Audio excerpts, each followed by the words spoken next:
Welcome students. Today we are dealing with class 10th biology life processes in which we were studying about nutrition. In the last class children we studied about the diagram of human digestive system. Here are some more points about the digestive system.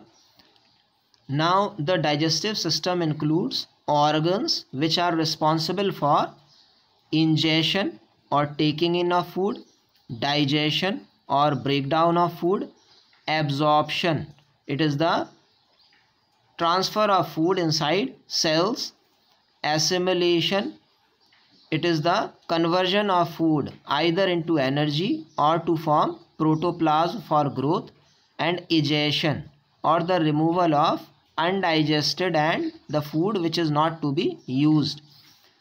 It has two main parts. Alimentary canal, it is 9 meter long. Now the alimentary canal has different parts. First is mouth. The mouth leads into a cavity called buccal cavity. So the mouth opens into a cavity. We know it has teeth and tongue. It is called buccal cavity. The floor of buccal cavity has a tongue having taste buds. So the tongue has many special cells which are called taste buds. Teeth are present on both jaws. They are 32 in number and of 4 types. Incisor, they help to cut. Canines, they help to tear or break into pieces, and premolars and molars, they help in grinding. So there are different functions of teeth. Here we can see buccal cavity. There is a salivary glands. The 3 types of salivary glands we can see. Then there is a tongue, palate or upper part.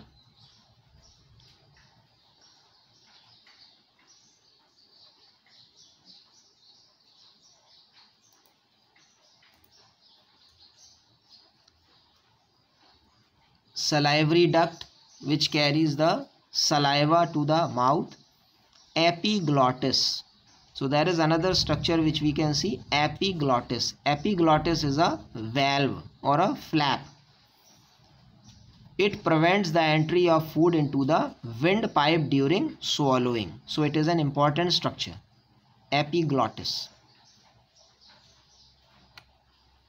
Here we can see teeth in the upper jaw and lower jaw. The incisors are found in the front.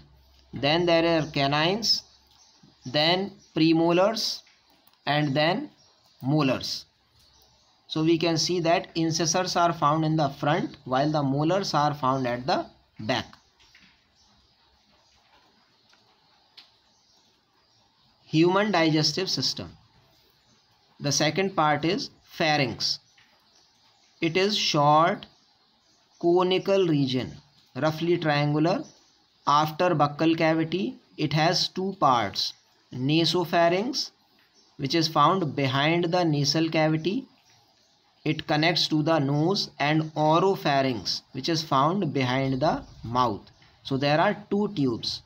You might have drawn the figure of human alimentary canal, in which you might have seen that one tube comes from the nose and one from the mouth.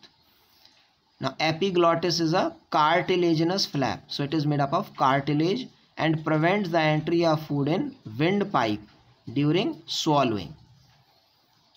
Esophagus, it is a long narrow muscular tube that leads to the stomach. The stomach is found below diaphragm.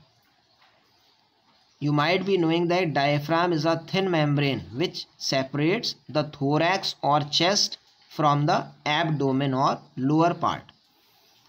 So stomach is found below diaphragm, below the chest, on left side of abdominal cavity. It is J shape. Now J means a curve. It is like a curve. Food is stored here and partially digested. So the stomach stores food and digests it. The small intestine is a convoluted tube. It is highly coiled, differentiated into 3 regions. So there are 3 regions. Duodenum is the first part, It is curved and C shape. Jejunum is longer and more coiled, and ileum is the last part. It has a large number of finger-like structures inside, which are called villi, and villi help in absorption. So the largest absorption takes place in ileum region. So we say that small intestine helps in absorption, but the region which mostly absorbs is ileum. So ileum, because they are finger-like structures, they increase the surface area for absorption, because we know that a curved surface has a more surface area. The large intestine is shorter in length, but it is wider. So why is it called large intestine? Because it is wider. Then small intestine. It has three regions. Cecum, which is a small round blind sac. Blind means a sac which has no opening. It also has a structure connected which is called vermiform appendix. So children, vermiform appendix is a vestigial organ. Now vestigial organs are those which are found in human body, but they are non-functional. They were functional before, but now they are non-functional.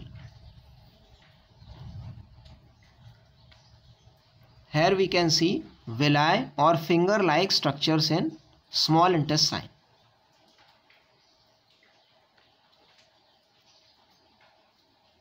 Now here we can see the lower part of human digestive system. In this we can again remember duodenum, which is a curve, then jejunum, which is highly coiled, and ileum, which is the last part of small intestine. Then there is cecum, or first part of large intestine. It has appendix. We can see a small structure.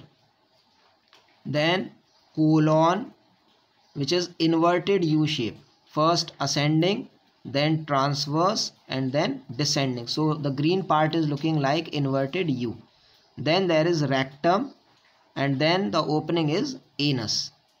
Here glands are also seen. Liver, gallbladder. The secretion of liver is stored in gallbladder. Then pancreas and pancreatic duct.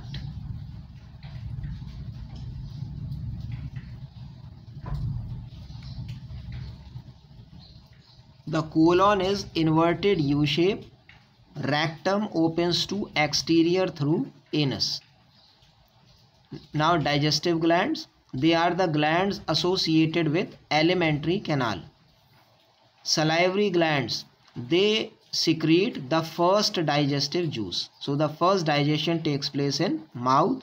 The juice is called saliva. There are three pairs of salivary glands: parotid, submaxillary, and sublingual. Saliva digests starch to maltose. So the function of saliva is to digest starch, which is a polysaccharide, and it breaks into maltose, which is a disaccharide. Di means two.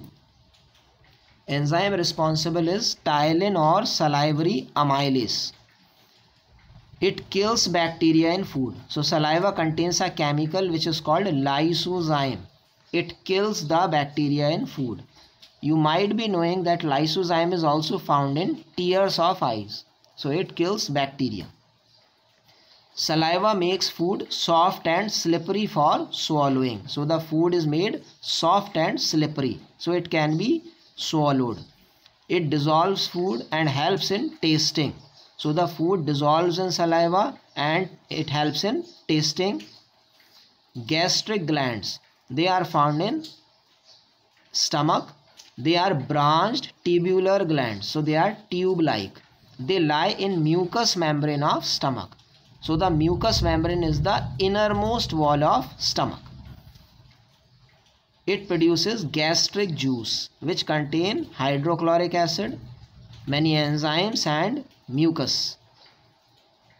Liver is the largest gland in human body. It is found below diaphragm in right upper part of abdomen. The hepatic cells or the liver cells, they produce bile juice which flows out of liver through ducts. So ducts are tubes which carry secretions. These tubes open into duodenum or the first part of small intestine.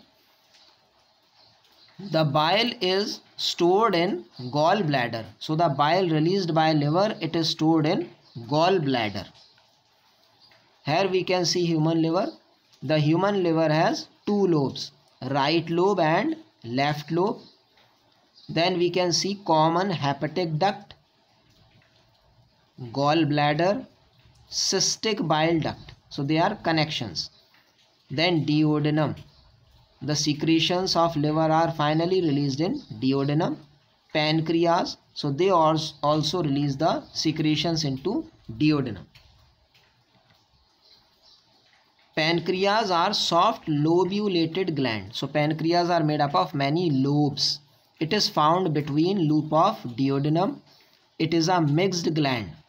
So mixed means it has two functions, exocrine as well as endocrine. So they produce digestive juices which are released through ducts or tubes, and they also release hormones. Hormones are released directly into blood. So pancreas are both exocrine as well as endocrine. Some parts are exocrine while others are endocrine. It produces pancreatic juice which contain many enzymes, and the juice is poured in duodenum with the help of pancreatic duct. So the juice is released inside the duodenum.